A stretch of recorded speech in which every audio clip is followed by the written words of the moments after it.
అపోస్తలుడైనటువంటి పౌలు గారు రాసినటువంటి రెండవ అధ్యాయం మొదటి వచనం.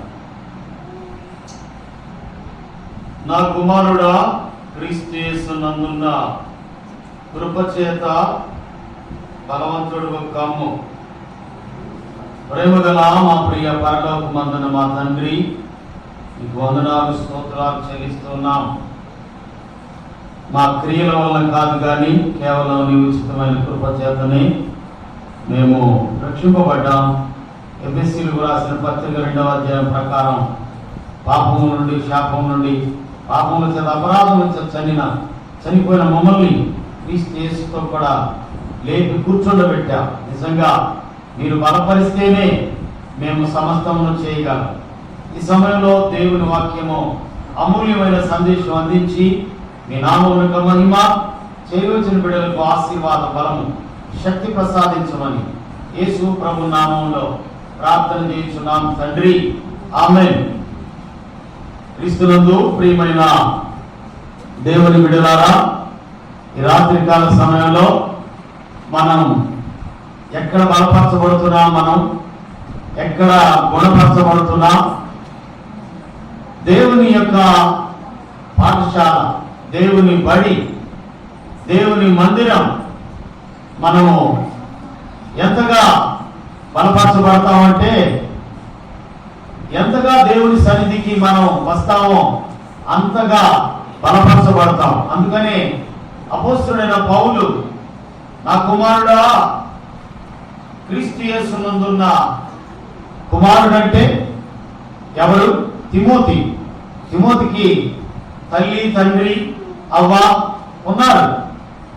ఈయన ఆత్మ సంబంధమైన కుమారుడు కనుకనే కృపచేత మాత్రమే బలం ఉన్నది. శారీరకంగా డాక్టర్లు బలహీనత సమయంలో ఇలాంటి మందులు వాడితే, ఇలాంటి టానిక్లు వాడితే చాలా బలంగా ఉంటారు, శరీరం దారుఢ్యం ఉంటుంది అని చెప్తారు.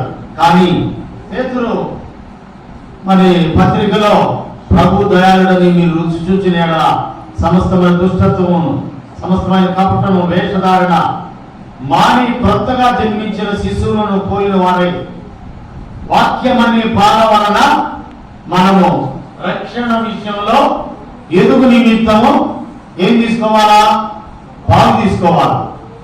పాలుకి, శిశువు పాలుకి ఎంత మరి ప్రాధాన్యత ఆ తల్లి ఆ బిడ్డకు పాలిస్తుందో, అలాగనే వాక్యం అనే పాలు మనం ఏం చేస్తుందంటే బలపరుస్తుంది.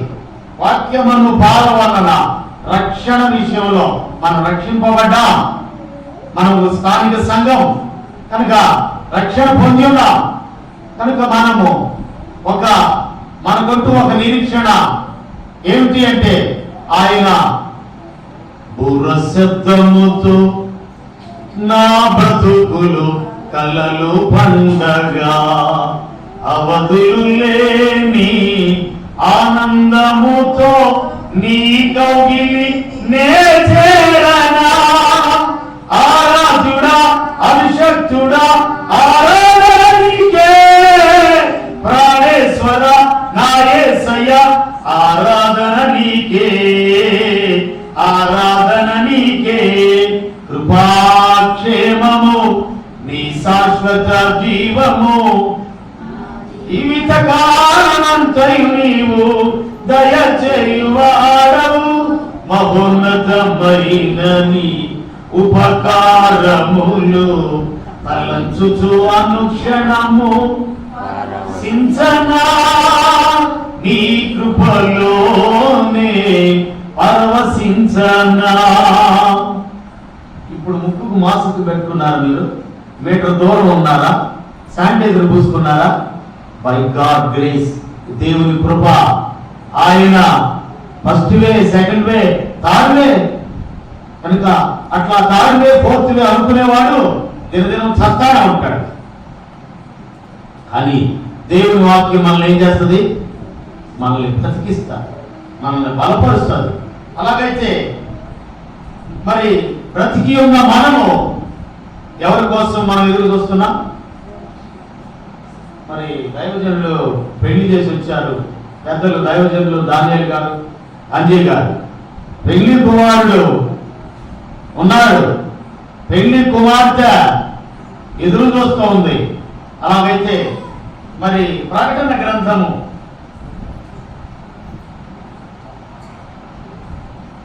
22వ అధ్యాయము 17వ వచనం, ఆత్మయు పెళ్లి కుమార్తెయు రమ్ము అని చెప్పుచున్నారు. ఆత్మయు పెళ్లి కుమార్తెయు రమ్ము. ఇక్కడ కమ్ము అంటే బలవంతుడు కమ్ము. బలం కలిగిన వాడు ఏమైనా ఏం చెప్పాలా? రమ్ము. బలహీనులు కనుక వారు, మీరు ఏమని అంటున్నాడు? పౌలు గారు అంటున్నారు, మీరు బలమైన ఆహారము తినవలసిన వారు కారు, ఇంకనూ పాలేనా, వాక్యం అనే పాలేనా, కానీ బలమైన ఆహారము తినవలసిన వారు కారు. బలమైన ఆహారము చూద్దాం. హెబ్రీయులకు రాసిన పత్రిక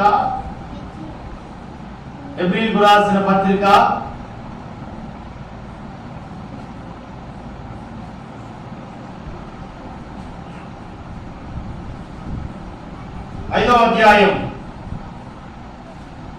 14వ వచనం చదవండి. వయస్సు వచ్చిన వారు అభ్యాసము చేత మేలు కీడులను వివేచించుటకు సాధకము చేయబడిన జ్ఞానేంద్రియములు కలిగి ఉన్నారు. కనుక బలమైన ఆహారము వారికే తగును. బలమైన ఆహారము వారికే తగును. పరమగీతంలో ఒక మాట ఉంది, మాకు ఒక చిన్న చెల్లెలు కలదు, దానికి ఇంకను ఏమి రాలేదంట? వయస్సు రాలేదు. దానికి ఇంకను వయస్సు లేదు. వయసు అనే మాట దగ్గర ఏముంది? పరిపూర్ణమైన పాట వచనం. వయస్సు అనగా పరిపూర్ణత. పరిపూర్ణతలోనే పెళ్లి చేస్తారు. అలాగైతే శారీరక పరిపూర్ణత, ఆత్మ సంబంధమైన పరిపూర్ణత. ఆత్మ సంబంధమైన మనుషులతో మాట్లాడినట్లు నేను మీతో మాట్లాడలేకపోతుంది. శరీర సంబంధమైన పసిబిడ్డలు గాని, పాలు కాగవలసిన వారు గాని వినువారునై ఉండి మిమ్మల్ని మీరు మోసపుచ్చుకుంటున్నారు. వినువారునై ఉండి ఏం చేయాలంట? మనము ఎదురు చూడాలా. బలవంతుడు కమ్ము, బలం తెచ్చుకున్నటువంటి వారు రమ్ము అని చెప్పాలా. ఆత్మయు పెళ్లి కుమార్తెయు రమ్ము అని చెప్పుచున్నారు. అలాగైతే మరి ఈ సమయంలో బలము నా కుమారుడా క్రీస్తు యేసునందున్న కృప చేత బలవంతుడు కమ్ము అంటే బలహీనతలో ఉన్నాడనే కదా ఆ మాట అంటుంది. బలము తెచ్చుకో. అందుకని పౌలు గారు అంటున్నారు ఫిలిప్పీయులకు రాసిన పత్రికలో, నన్ను బలపరచు అని నేను సమస్తమును చేయగలను. అలాగైతే యేసు ప్రభువారు గెత్సెమనే తోటలో ఆయన ప్రార్థన చేస్తున్నాడు, ఈ గిన్నె నా ఎదురు నుండి తొలగించుము, ఆయనను నా ఇష్టం కాదు నీ చిత్తమే సిద్ధించును కాక అని ప్రార్థన చేయమని శిష్యులను అక్కడ వారి శిష్యులకు చెప్పాడు. ఆయన చెమట రక్తము కారునంతమంటుగా ఆయన ప్రార్థన చేస్తున్నాడు. ఆయన దర్శనంలో చూస్తున్నాడు వచ్చేటటువంటి శ్రమ, వచ్చేటటువంటి ఇరుకు, ఇబ్బంది అవన్నీ కూడా చూస్తూ ఉన్నాడు. ఆయన మాట చెప్తున్నాడు మత్తయి సువార్తలో, ఆత్మ సిద్ధమే గాని శరీరము బలహీనత. ఆత్మ సిద్ధమే కానీ శరీరము బలహీనత. అయితే బలహీనతలో ఉన్న ఇదిగో తిమోతి లేదా మాకు ఒక చిన్న చెల్లెలు కలదు, దానికి ఇంకను వయసు రాలేదు, బలమైన ఆహారము తినవలసిన వారు కాదు, ఎందుకంటే పరిపూర్ణత లేదు. అలాగైతే పరిపూర్ణమైనటువంటి ఒక ఆధ్యాత్మికమైనటువంటి ఆశీర్వాదకరమైన మాటలు అపోస్తలుడైన పౌలు, నా కుమారుడా క్రీస్తు యేసునందున కృప చేత బలవంతుడు కమ్ము. క్రీస్తు యేసునందు కృప ఉంది, ఆ కృపలో బలం ఉంది. ఆత్మ సంబంధమైన కుమారుడు ఎవరు అంటే తిమోతి. తల్లి అవ్వ యూనికే, లేదా అవయలు లోయి యూనికే, తండ్రి గ్రీసు దేశస్థుడు. అలాగైతే ఈ సమయంలో ఒక చిన్న మాట, సమూయేలు గ్రంథము 16వ అధ్యాయం 13వ వచనం. సమూయేలు తైలపు కొమ్మును తీసి వాని సహోదరుల ఎదుట వానికి అభిషేకం చేసెను. నాట నుండి యెహోవా ఆత్మ దావీదు మీదకి బలముగా వచ్చెను. తరువాత సమూయేలు లేచి రామాకు వెళ్ళిపోయి, యెహోవా ఆత్మ సౌలును విడిచిపోయి యెహోవా యొద్ద నుండి దురాత్మ ఒకటి వచ్చి అతన్ని వెరిపింపగా, సౌలు సేవకులు దేవుని యొద్ద నుండి వచ్చిన దురాత్మ ఒకటి నిన్ను వెరిపించి ఉన్నది. మా ఏలువాడవైన నీవు ఆజ్ఞయము నీ దాసులమైన మేము సిద్ధముగా ఉన్నాం. సితారా చమత్కారంగా వాయింపగల ఒకరిని విచారించుటకై మాకు సెలవిమ్ము. అంటే సెలవిమ్ము, కమ్ము, రమ్ము. ఎన్ని మాటలు? 3 మాటలు. సెలవిమ్ము. అలాగైతే ఒకటి, నా కుమారుడు క్రీస్తు యేసునందున కృప చేత బలవంతుడు కమ్ము. రెండవ మాట, ఆత్మయు పెండ్లి కుమార్తె రమ్ము. మూడవ మాట, సెలవిమ్ము. అలాగైతే సెలవిమ్ము. అయితే దావీదును పిలిచి అతడు సితారా వాయింపగా అతని నుండి దురాత్మ వెళ్ళిపోతా ఉంది. అంతేకాదు, ఇంకొక సంగతి చెప్తాను. నీవు కర్రను చేతబట్టుకొని నా మీదకి వచ్చుతున్నా నేనేమో కుక్కనా? రా, నా దేవుల పేరట నిన్ను శపిస్తాను అన్నప్పుడు దావీదు అంటున్నాడు, ఏమన్నాడు? ఆయన మాట చెప్పాడా? లేదు, దేవుని మాట చెప్పాడు. చూద్దాం. అక్కడే 17వ అధ్యాయం 44వ వచనం. నా దగ్గరకు రమ్ము. ఏం మాటలు? రమ్మంటే 2 సార్లు ఆత్మయు పెళ్లి కుమార్తె రమ్ము అని చెప్పుతున్నారు. 4 మాటలు చెప్పారు. నా దగ్గరకు రమ్ము, నీ మాంసమును ఆకాశ పక్షులకును భూమృగములకు ఇచ్చివేతునని ఆ ఫిలిష్తీయుడు దావీదుతో అనగా, దావీదు, నీవు కత్తియు ఈటయు బల్లెమును ధరించుకొని నా మీదికి వచ్చుచున్నావు. అయితే నీవు తిరస్కరించిన ఇశ్రాయేలీల సైన్యములకు అధిపతియగు యెహోవా పేరట నేను నీ మీదికి వచ్చుచున్నాను. ఈ దినమున యెహోవా నిన్ను నా చేతికి అప్పగించును. నేను నిన్ను చంపి నీ తల తెగవేతును. ఇశ్రాయేలీలలో దేవుడున్నాడని లోక నివాసులందరూ తెలుసుకొనున్నట్లు నేను ఈ దినమున ఫిలిష్తీయుల యొక్క కళేబరములను ఆకాశ పక్షులకును భూమృగములకును ఇత్తును. అప్పుడు యెహోవా కత్తి చేతను ఈట చేతను రక్షించువాడు కాడని ఈ దండు వారందరూ తెలుసుకోదు. యుద్ధము యెహోవాదే, ఆయన మిమ్మును మా చేతికి అప్పగించునని చెప్పాను. కనుక క్రీస్తు అంటే అభిషేక్తుడు. దావీదు కొమ్ము చేత ఆ తైలము పోయబడినప్పుడు అభిషేకం చేయబడ్డాడు. దేవుని ఆత్మ ఆయన మీదికి బలముగా వచ్చెను. కనుకనే అదిగో గొలియాతుని హతమార్చాడు.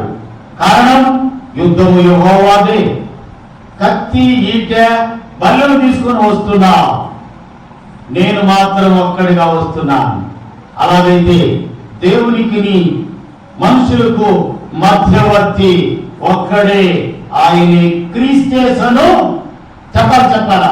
ఆయనే క్రీస్తు యేసును నరుడు. దేవునికి మనుషులకు మధ్యవర్తి ఆయనే క్రీస్తు యేసును నరుడు. క్రీస్తు యేసునందున్న వారికి ఏ శిక్షా విధి లేదు. నా కుమారుడా, క్రీస్తు యేసునందున్న కృప చేత బలవంతుడు కమ్ము. అలాగైతే క్రీస్తు యేసు చేత బలం తెచ్చుకున్నప్పుడు టోటల్ గా లోకాన్ని, తద్వారా మరి అన్యుడైనటువంటి వారిని లేదా దేవునికి విరోధమైనటువంటి వ్యక్తిని మనం ఏం చేయగలము? జయించగలము. విజయుండు క్రీస్తు ప్రభావముతో ఘన విజయుండాయెను. సాతానుని తలను చితుగా దొక్కెను. సాదా రాజ్యమేలు. విజయుండు క్రీస్తు ప్రభావముతో ఘన విజయుండాయెను. నిశ్చయముగా నిన్ను చంపి నీ తల తెగవేతును ఇశ్రాయేలీల్లో దేవుడు ఉన్నాడని. అలాగైతే దావీదు గొర్రెల దొడ్డి నుండి ఇశ్రాయేలీలకు గొప్ప రాజుగా చేయబడ్డాడు. కారణం, ఒక వ్యక్తి తన స్థితిని కోల్పోయాడు. ఎవరు? ఇశ్రాయేలీలు మొదటి రాజు ఎవరు? క్రీస్తు చేత అభిషేకించబడిన ఇశ్రాయేలీలు రాజు, మొదటి రాజు సౌలు. అలాగైతే సౌలుకి ఏం పట్టిందంట? దురాత్మ పట్టింది.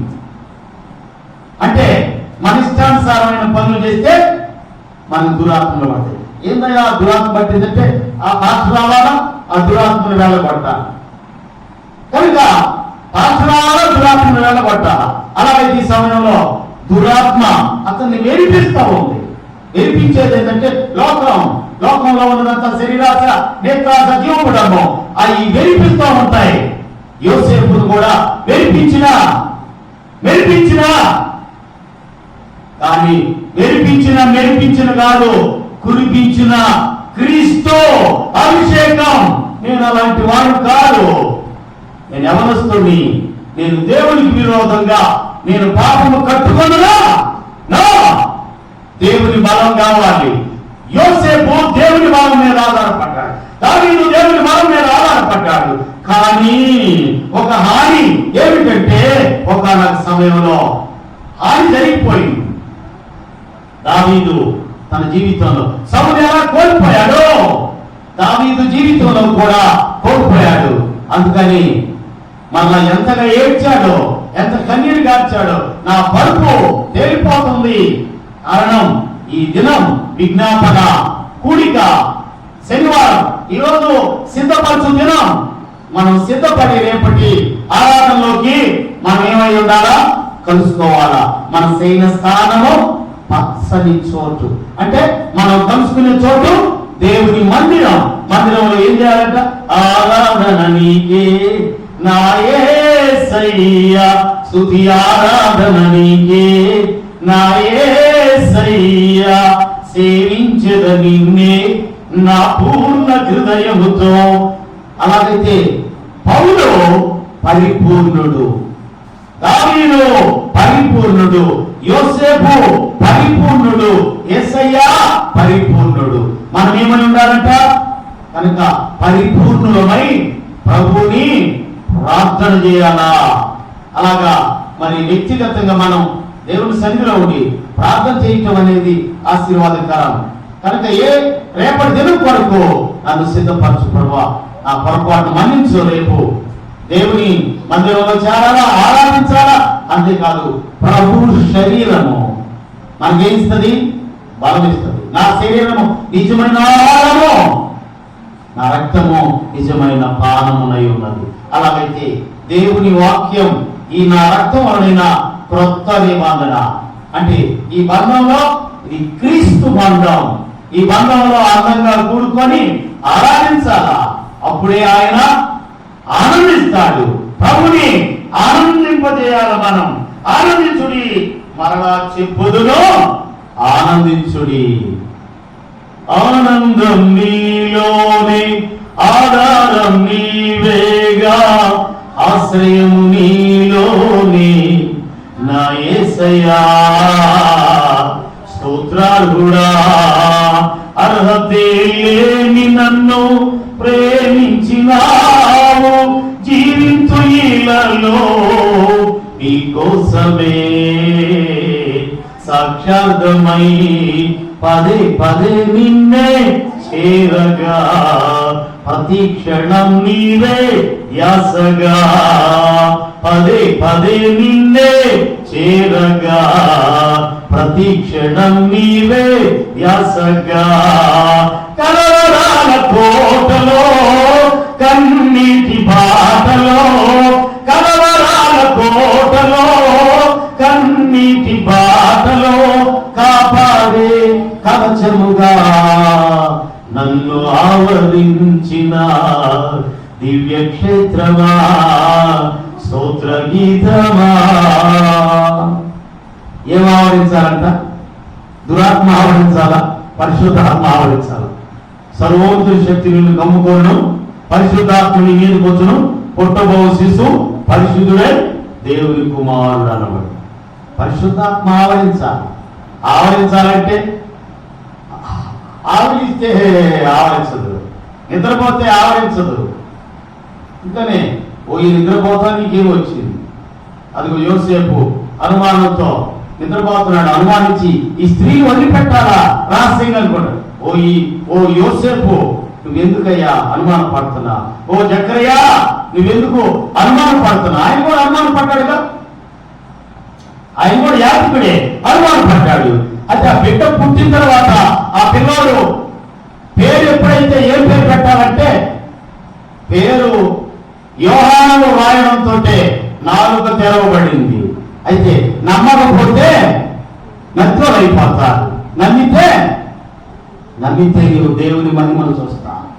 ఆమె కూడా అన్నది, ఆమె మరి నేను పురుషుని ఎరుగుడుగానే ఇది ఎలాగ సాధ్యం? అదిగో యోసేపు రహస్యంగా బిడనాడు ఉద్దేశించి. కనుక వీళ్ళందరికీ దేవదూత అక్కడ పొలంలో రాత్రి వాళ్ళ మంద కాసుకునేటువంటి వారికి కూడా దేవుని ఆత్మ బలాన్ని ఇస్తుంది.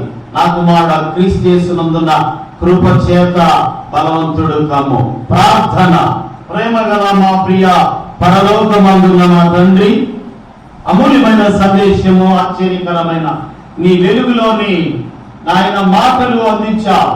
బలపరచుటానే నాయన బలము గురించి మాట్లాడినా అయ్యా నీకెంతో వందనాలు, స్తోత్ర. నేను అల్పుడును, అయోగ్యుడును, నేనేదో సిద్ధపడ్డాను, నా మాటలు కాదు కానీ చెప్పిన వెంటనే ఇక్కడ నిలబడిన వెంటనే మరొక కోణంలో దేవుని వాక్యము బలమునిచ్చేటటువంటిదని చాలా స్పష్టంగా, ఖచ్చితంగా, ఖండితంగా నీ మాటలు అందించినందుకై నీ బిడ్డలు వాక్యాన్ని హృదయంలోకి ఆయన తండ్రి ఆ హృదయంలో కార్యం జరిగించాలా, వారు బలపరచబడాలా. దావీదు ఎలాగైతే నిరీక్షించాడో అలాగనే సంఘము దేవుని పెండ్లి కుమారుని కొరకై పెండ్లి కుమార్తె నిరీక్షించి మొట్టమొదటిగా పరీక్షించుకొని నిరీక్షించి నాయన పర్యవేక్షించిన కృప దయచేయమని యేసు ప్రభు నామములో ప్రార్థన చేస్తున్నాము తండ్రి, ఆమేన్. కృష్ణను ప్రియమైన దేవుని పిల్లలకు పరిశుద్ధ వందనాలు తెలియపరుస్తూ ముగిస్తూ